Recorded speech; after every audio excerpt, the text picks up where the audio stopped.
സിപിഎമ്മിന്റെ Koyilandy central local secretary P V. സത്യനാഥന്റെ കൊലപാതകം ആർഎസ്എസിന്റെ തലയിൽ കെട്ടിവെക്കാൻ നോക്കിയ സിപിഎം നേതാക്കളുടെ പേരിൽ നിയമ നടപടികൾ സ്വീകരിക്കുമെന്ന് എം.ടി. രമേശ്.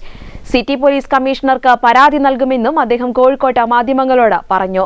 സോഷ്യൽ മീഡിയ പോസ്റ്റ് അബദ്ധം പറ്റിയതല്ല. സംഭവം നടന്ന് കുറഞ്ഞ സമയം കൊണ്ട് കൊലയ്ക്ക് പിന്നിൽ ആർഎസ്എസ് ആണെന്ന് പരസ്യമായി പ്രതികരിച്ചു. ഇതേ തുടർന്ന് കൊലവിളി പ്രകടനങ്ങളും നടത്തി. ഇതിനെല്ലാം കാരണം നേതാക്കളുടെ പരസ്യ പ്രതികരണമാണ്.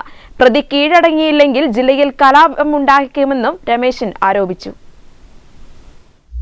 കൊയിലാണ്ടിയിൽ സിപിഎം നേതാവിന്റെ കൊലപാതകത്തിന്റെ മറവിൽ ആ കൊലപാതകം ആർഎസ്എസ് ബിജെപി പ്രവർത്തകരുടെ തലയിൽ കെട്ടിവെച്ച് നാട്ടിൽ കലാപമുണ്ടാക്കാൻ വേണ്ടി പരിശ്രമിച്ചതിന് സിപിഎം നേതാക്കന്മാരുടെ പേരിൽ കേസെടുക്കണമെന്ന് ബിജെപി ആവശ്യപ്പെടുകയാണ്.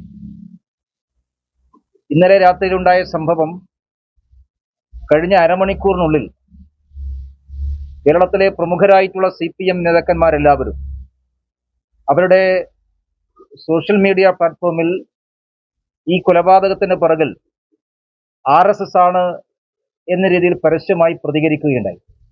ഈ ജില്ലയിലുടനീളം സിപിഎമ്മിന്റെ പ്രവർത്തകന്മാർ ആർഎസ്എസിനും ബിജെപിക്കുമെതിരായിട്ടുള്ള കൊലവിളി പ്രകടനങ്ങളാണ് നടത്തിയിട്ടുള്ളത്.